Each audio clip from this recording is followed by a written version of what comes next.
I am, and I plan to be, an example of happiness for the rest of my life.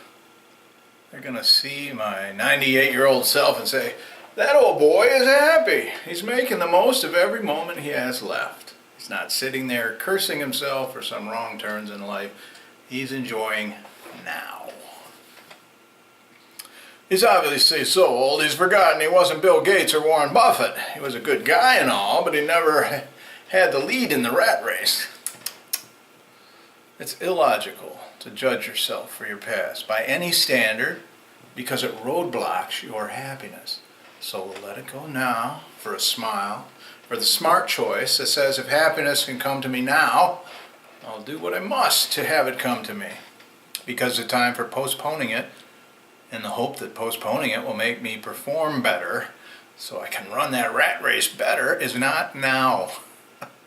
Now is the time to cash in on all the free happiness that is dropped in front of me now as part of the gift of my life and my clear mind.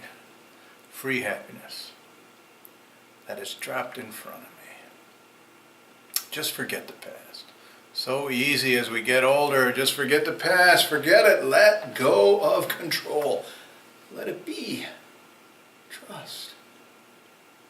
Know that all is well. You're getting it right now when you lighten up. Follow your good feelings. Look for reasons to feel good, lots of reasons. I can accept that I am able to feel better about things. I'll feel less responsible for other people's emotions too. That's a huge burden to give up, to set down, to walk away from. And in doing this, I'll comfort my comforters who are helping me out and are doing so that I will feel better. So the curse of a difficult situation, this reliance on others, the payment for those services, is to feel better. And I can do that easily right now, and so can you. I can do this right now by focusing on being a little happier, feeling a little better. That's why your friend Doug is here, and that is so good. We'll walk these corridors of your mind, and I'll help you through the maze of choices about how to feel, and I'll guide you to the choices about what to think about so that you can find your way to the best place. It doesn't take a perfect body or lots of social status or a ton of money in the bank. Are there people with a ton of money in the bank and fame and beauty and youth and accolades who are often unhappy? Yes, there are. So it is true that these things don't make you happy or unhappy. You do. And I'm helping you find that place, that feeling. It isn't dependent on your circumstances. There is no law that states that you can't feel good if your situation isn't perfect. No referee is going to blow the whistle on you and call a penalty. There's no flag on the play. No 15-yard penalty for being happy with no reason others can see. They are powerless to stop you. You may remember an old movie about Allied soldiers in a Nazi prison camp. And the Nazis wanted to control the prisoners completely in their Nazi manner. But the prisoners had learned a song, a German song, and would sing it in German to their overlords to annoy them. The English translation was, "My thoughts are free." Die Gedanken sind frei was the theme song of the White Rose, a German group that opposed Nazi totalitarianism. They were caught and executed, but the Allies dropped leaflets with their manifesto over Germany to encourage those who were resisting. Today, Germany honors the White Rose, along with its other heroes. The song reminds us that happiness is unconditional and our thoughts are free and always will be. The body can be imprisoned, controlled, threatened, weakened, but our thoughts are free and our choice still remains, and we never need a reason to be happy. Sometimes it is unwise to show our happiness. When I worked in an auto factory and there was a breakdown that stopped the assembly line, all the bigwigs came hurrying up on their little golf carts to make sure the problem was fixed as fast as possible because the company was losing the price of a car each minute the line was down. A new car was supposed to roll off the end of the line every minute, and if it didn't, the company had lost that money. So quick action was called for.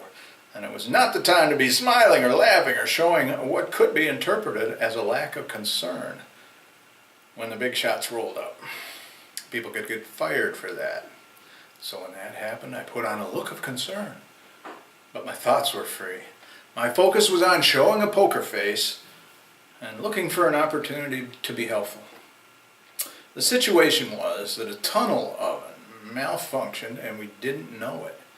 So these cars come out of a washer, and then they go through a coating of paint briefly, and then they go into this tunnel oven for about 45 minutes, moving slowly through the 350-degree heat. The heat went so high in this oven that the cars started coming out with toasted paint. When it cooled off, you could pull it off the cars like strips of gray wallpaper. The first car came out, and it was burnt. We shut down the line. We knew the situation was ominous because the oven had 70 more cars in it. Almost $1 million worth of cars that had to be scrapped. I was walking outside the tunnel oven with the bigwigs, who I had seen but not been introduced to. It was almost 400 degrees inside the oven, and I was pulling open the doors to see, along with the bigwigs, the condition of the cars inside the oven. We were walking along the oven. There are doors every 20, 30 feet, so I'd pull them open. Every time, they were burnt beyond repair. I was evidently doing a great job hiding my happiness and looking anxious and concerned. All the people with me were too. Some were angry and looking to fix blame, but every indication was a temperature controller had failed and let the oven go to its highest possible temperature, so they couldn't find a human scapegoat. Suddenly, I realized I was the messenger, opening the doors to the disaster. I began to feel real concern that somehow I would incur their wrath. At that moment, one of the bigwigs gave me a wry smile and a quick wink and looked away. In that moment, I knew he had his job because of his way with people. He had so much strength in that difficult situation that he had some left over to share with me. A young man he didn't know, but he knew was under pressure. You have so much strength within you that you have some to share with others. I do too, and we share it with each other, as good people have done as long as people have been here. That is the beautiful thing about humans. There is always this willingness to help, at least from some of us, and at some time in each life, in every one of us. Your job now is to be happy, as best you can, as often as you can, so that the people that are helping you cope with an imperfect body or a sleepy and forgetful mind are rewarded by reaching their goal, which is to make your situation less stressful, so you can feel better. Your assignment is to be as happy as you can, without explaining it to anyone. Well-being is the example you can give. You want to feel useful, do it. Be happy. Who doesn't feel uplifted when they see an example of well-being?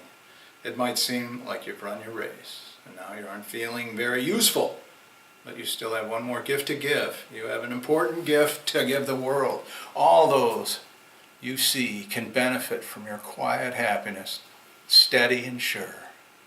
We'll stay on this theme throughout our time together, because it's the way you can feel useful and valued. And now, we'll enjoy a little music. That song I mentioned, My Thoughts Are Free.